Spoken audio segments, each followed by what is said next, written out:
We are back and we are joined once again by friend of the show, Trita Parsi, Executive Vice President of the Quincy Institute for Responsible Statecraft. Trita, thanks so much for coming on the show today. Thank you so much for having me.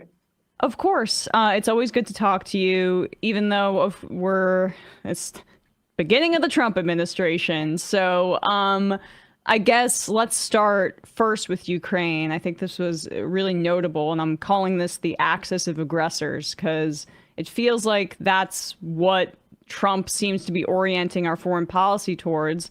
The United States and Israel joined Russia in voting against this United Nations resolution that would have condemned Russia's invasion of Ukraine.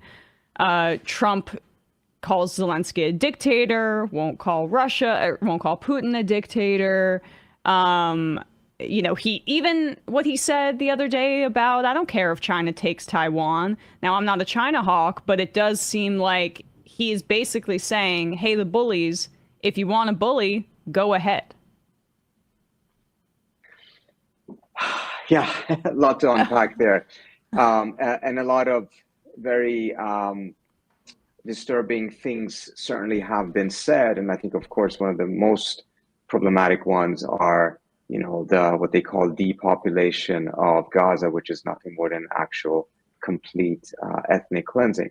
But if we start off with Ukraine, I would just take a step back and say, look, I think so much of our discourse has become focused on, are you doing the right name calling against the right person? I would actually prefer that we would just stay away from referring to anyone necessarily as a dictator or not, and try to just figure out how do we resolve some of these problems. Plenty of countries around the world are going to be headed by dictators, and we're going to have to deal with them one way or another. But the discourse in the United States over the last, not just the last few years, but for quite some time, has just become a foreign policy of name calling. And Trump is taking it to a new level because now he's switching and calling Zelensky a dictator and not Putin, etc. But bottom line, if you want to solve some of these issues, I don't think it's necessarily very helpful to call either one of that, but instead focus on actually what needs to be done here. And there was a moment where that was happening. I have to say I'm struck by some of the things happening right now. You had Rick Grinnell, a former aide to John Bolton, sitting on the stage at CPAC and explaining why we need to talk to countries that we disagree with, which is the position that the Democrats tended to have. I mean, this is one of the big things that Obama brought in after 8 years of Bush, in which we were told we can only talk to countries we agree with. If we talk to countries we disagree with, we will legitimize them and their policies and their leaders. And now it's just like a complete switcheroo in which you have not just a Republican, but someone like Grinnell, who as a Bolton protege was actually on the forefront of trying to delegitimize diplomacy as a whole. And now he's sitting at the CPAC stage and making this case. And I think it says something. We've lost grounding. I'm not seeing a foreign policy on the left or the right necessarily that is actually grounded in specific principles, but it's just a reactive name-calling type of foreign policy in which they're yelling and screaming and pointing fingers at each other. And in the midst of that, we're seeing the world going in a very, very negative direction in general. Certainly, and I'm one who welcomes those kinds of conversations as well. I just do think it's notable when you pair that United Nations vote, which just is lying. I mean, much like Biden did with the UN resolutions with Israel.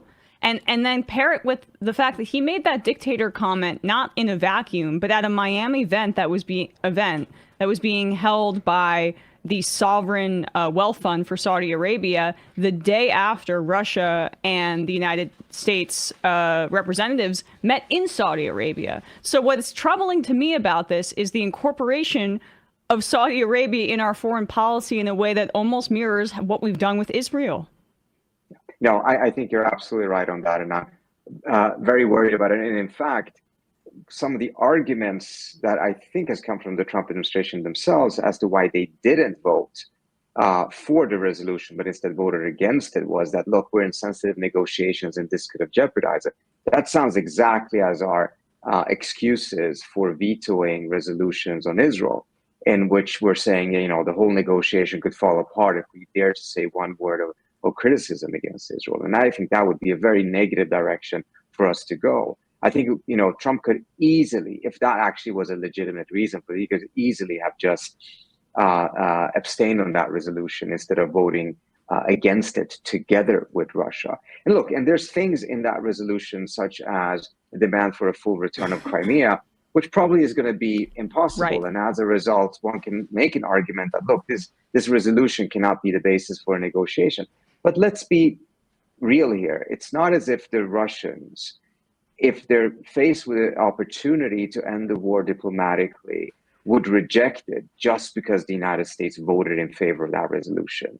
They're rational enough to be able to set aside that issue. So voting with them on this, I think, is sending all the wrong messages, even though I do believe that we need to get back to a place in which we have a much more realistic conversation about what can be achieved on Ukraine, and not put forward impossible goals that deliberately or non-deliberately nevertheless makes diplomacy impossible. Exactly right. What do you think that this means if the United States' actual actions behind the scenes are matching Trump's public rhetoric? What does it mean for Ukraine, and where they may look if they don't feel that the United States is negotiating in good faith? Does this create an opening for Europe to become more involved in this conflict if the U.S. pulls back? Well, I mean, part of what many folks have wanted is for the Europeans to step up much more than they have. But the manner in which this is being done right now, I think goes beyond the idea of trying to rebalance that relationship, that transatlantic relationship, and it's going into the territory of just, tearing it apart, which I don't think is particularly constructive. Europe can do a lot, and it can do much more. But bottom line here is, it's about finding an end to this conflict. The bottom line, I think, and we've said this for quite some time during the Biden administration, was that there was really no clear analysis that pointed to the idea that time is on Ukraine's side. With Russia's size, manpower, fatigue in the West, not just in the US, but in a lot of European countries as well, which is part of the reason why you see some of these right-wing populist parties marching forward in the elections.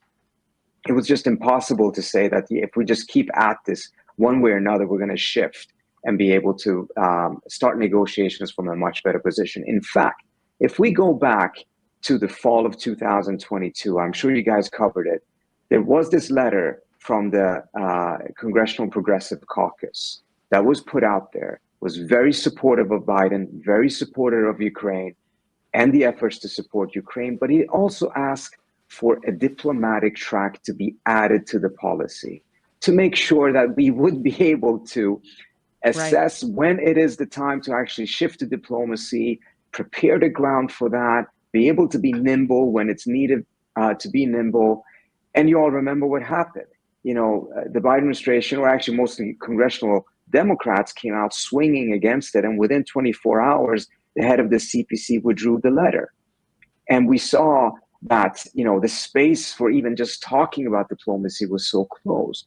And a lot of the criticism of the letter was, oh, this is so badly timed. Ukraine is doing well on the battlefield. This is not the time to talk about diplomacy. Well, in retrospect, the timing seems to have been near perfect, because it was it's precisely the best negotiating position. Yeah. Precisely because Ukraine had momentum on its side. And this is important, because the plan to get them a better negotiating position, which was that so-called spring offensive, when you scratch the surface of it, it was just a bunch of best case scenarios that had to happen next to each other in sequence in order to get to that magical better negotiating position. And which looked very much like our strategy in Afghanistan. Everything was going to be fine if just these 5 perfect things happen in the perfect order, which of course they wouldn't. So once again, like Afghanistan, we went down the path of a policy based on best case scenarios. And it ended up exactly as many of us pointed out at the time, that this actually would not end up in Ukraine's favor. And here we are. And I think it's very costly, because obviously Ukraine is not in a great position right now. And with Trump's lack of affinity, to put it mildly, for Ukraine, the Ukrainians have a tremendous amount of reasons to be worried. But that is precisely why it would have been better to have started those negotiations earlier and having done that under Biden. But that was not where the Biden administration appeared to want to go. I mean, isn't that the theme? We're about to talk about Israel in a second, but it really does feel like there's a book that's coming out by Jake Tapper and the guy from Axios about Biden's mental decline. I could have been useful during the election or prior to that, when we could have had a primary. And it could have been useful if folks at CNN, including Jake Tapper, didn't shut down voices who were calling out that there seems to be something wrong with Biden's mental state. But he was on air, pushing very aggressively against any conversation about that. Absolutely right.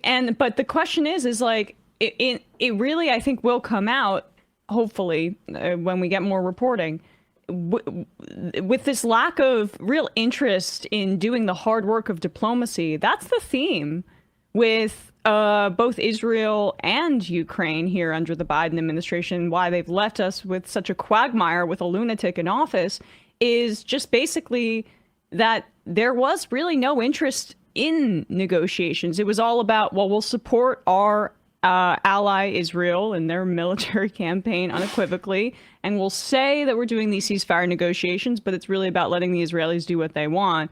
And then with Ukraine, well, this is another opportunity for us here to weaken Russia, so we'll continue to just, like, it feels like it was run by a bunch of think tank neocons, is what I'm really trying to say fully.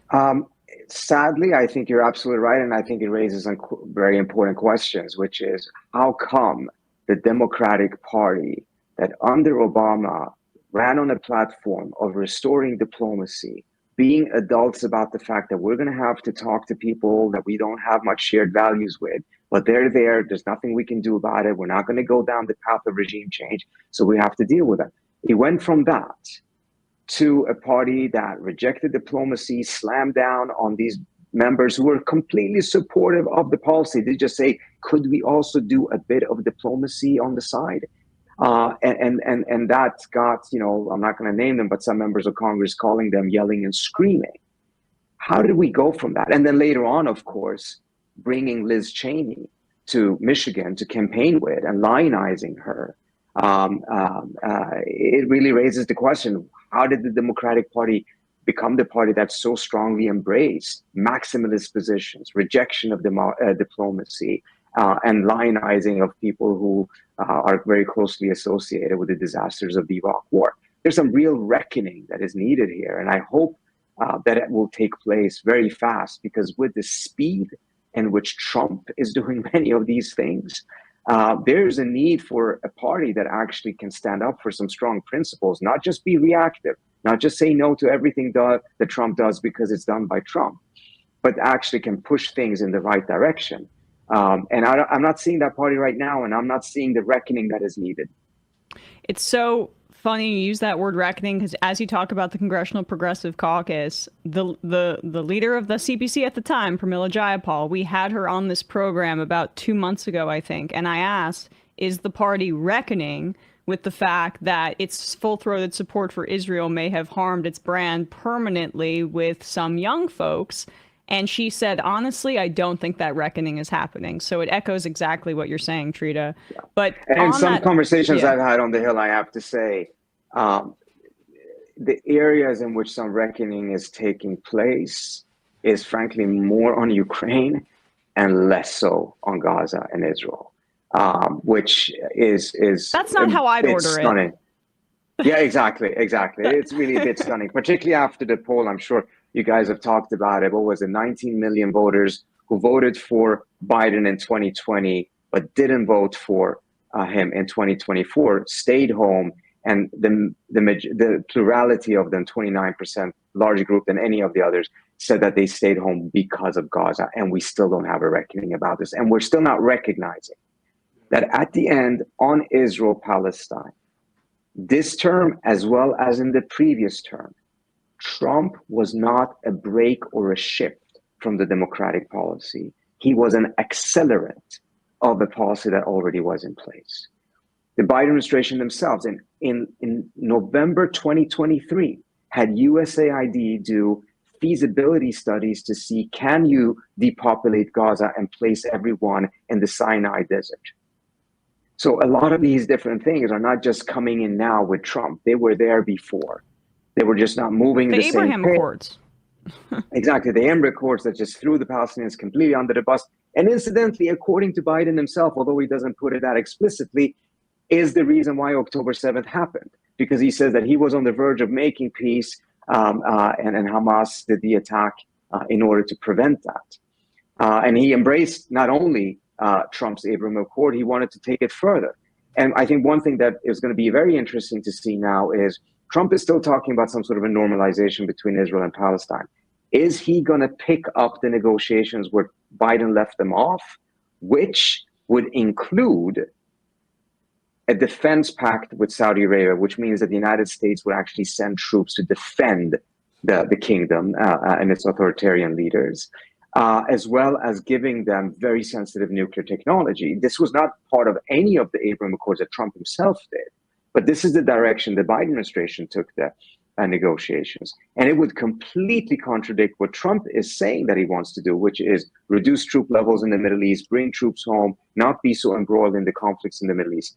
If he signs a normalization agreement between Saudi Arabia and Israel that entails a security pact, a NATO-level defense pact with Saudi Arabia, Trump will actually bring the United States deeper into the Middle East than any other previous president. So it will be interesting. Is he going to use the Biden blueprint, or is he going to go back to the previous blueprints that he had himself, which in my view were still extremely problematic, but didn't go as far as to offer defense pacts? Well, I mean, the Biden administration, as you've just mentioned, built on the Abraham Accords, including keeping on Brett McGurk, who was a part of the Middle East envoy. I'm not sure if it was the same position, both across the Trump one and Biden. There you go. So same position, he kept him on, and now, what do you know? Photos of Brett McGurk. I guess that was with MBS the other day. After he's not in power anymore. I guess I'm sure doing the dirty work behind the scenes, on a privatized level. Yeah, because he's now with one of the venture capitalists who is making quite a lot of money off of this. So yeah, I mean, there's just so much problem, and I think again, if there's one message I would like to get across to your viewership, and I'm sure they already know it, is to recognize that there's not a huge shift in many of these different issues. You have a blueprint, and then the question is, it's the same trajectory, but is it at a different pace than before? And oftentimes what Trump is doing is that it's accelerating the pace, but the trajectory is the same. We would have had the same outcomes if the Democrats were in power, unless they, of course, have that reckoning. It just would happen slower. And it would also be happening while there would be a lot of leaks to the press about how unhappy Biden is about things, but it would be the same. Right. Certainly. With Biden and that administration, they didn't seem to listen to their base at all at the time, even though, wow, looking at polling now, something like 8 to 9% of Democrats say they sympathize with Israel more.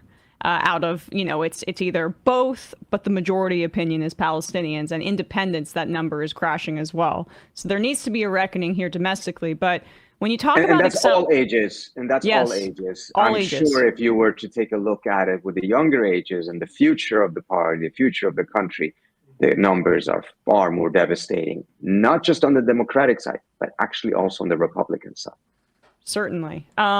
And when you talk about acceleration, Israel is rolling tanks into the West Bank over the past few weeks.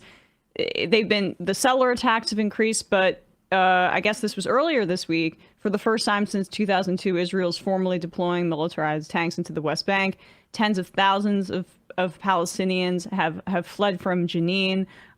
They really started this offensive in the northern West Bank just days after that, temporary ceasefire that Trump, negotiated with Netanyahu clearly before the election, then implemented after.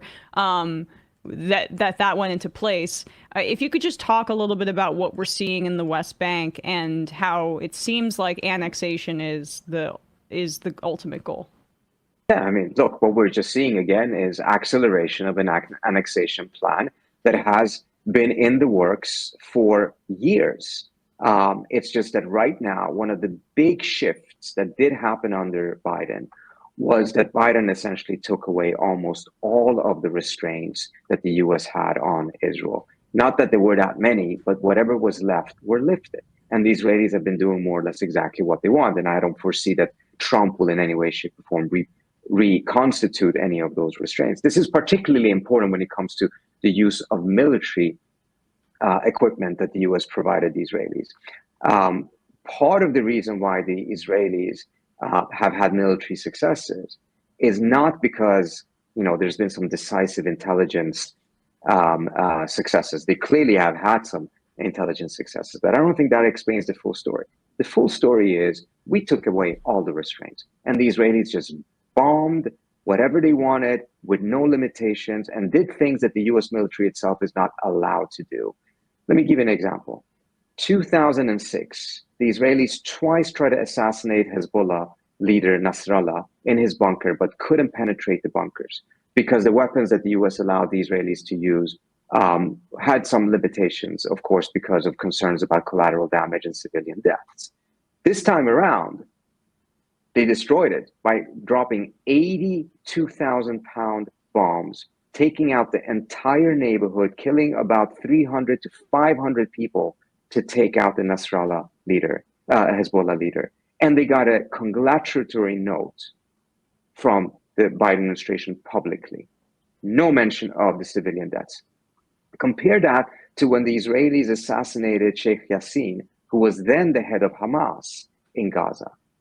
They struck his a building in which he was in, killed, if I remember correctly, about 7 or 8 family members of Yassin. So you had a collateral damage of about 7 or 8 people compared to 500 or so with Hezbollah. And the Bush administration condemned it because they believed that the collateral damage was too high. But then the Biden administration congratulated the Israelis when they killed 300 to 500 people. That's what I'm talking about, lifting all kinds of constraints. And that's why you see right now the Israelis taking over the West Bank. That's why you're seeing the Israelis now having taken territory in Syria that is, as I understand it, larger than that of all of Gaza, including the highest point in Syria. And there's not an objection from the US, whether it's Trump or Biden, and there is not an objection from the West writ large. In fact, there's hardly any reporting taking place about it at all. And so it's just complete free hands to do whatever they want. And ultimately, this is going to destabilize the Middle East. This is going to bring more warfare, and it's going to be bad for the US as well. What do you see as the turning point, or one of the themes of like a time frame of turning point where we got from the Bush administration making that condemnation to essentially no holds barred? And like, I don't know, is it just the increase in prominence of the Zionist lobby, of AIPAC, of the amount of money that they can pour in? Like what, or even from a foreign policy perspective, if you don't want to speak to it domestically, where's that hinge point? Well, I think I would actually put it at the feet of Trump, because he comes in and he gives the Israelis everything they wanted that they had not gotten before. Right. So recognizing the annexation of the Golan Heights, moving the embassy.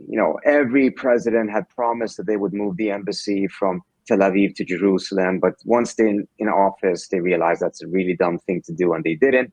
Trump did it, and had this ceremony with Cheryl Adelson sitting in the front seat, front row, watching it. And then, of course, the Abraham Accords, which ended the pretense that the United States is seeking a two-state solution, and went to the logical conclusion of what the US's actual policy is: annexation and throwing the Palestinians under the bus.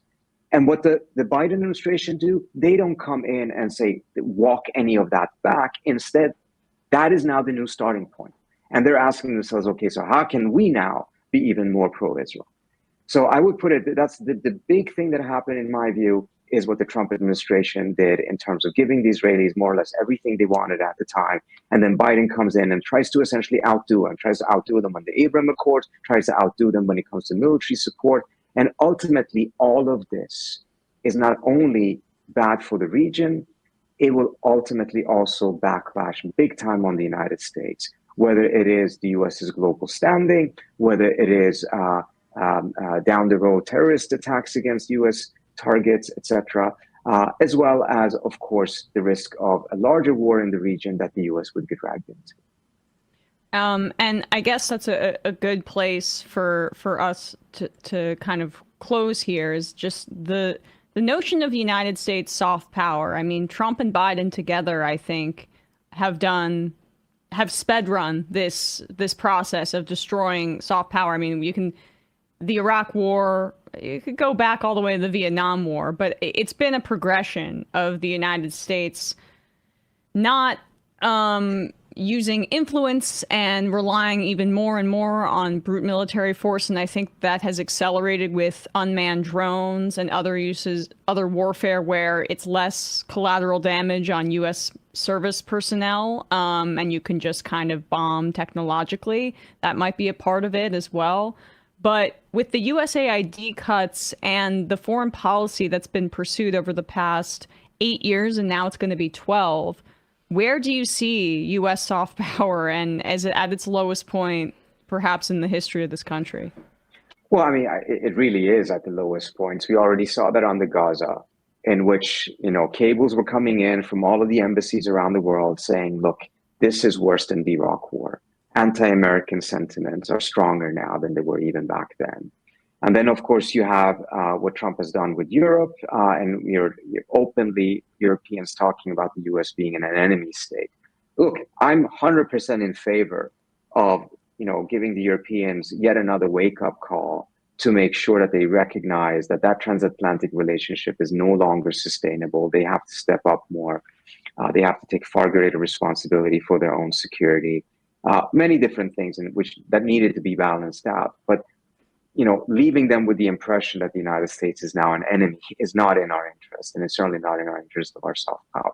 All of this is taking place in a context that I think is kind of interesting and contradictory, because you had Secretary of State Marco Rubio give that interview in which he said the world is actually multipolar, which, for the last couple of years, that would have been kind of controversial. Some people would say, oh, that's a Putin talking point.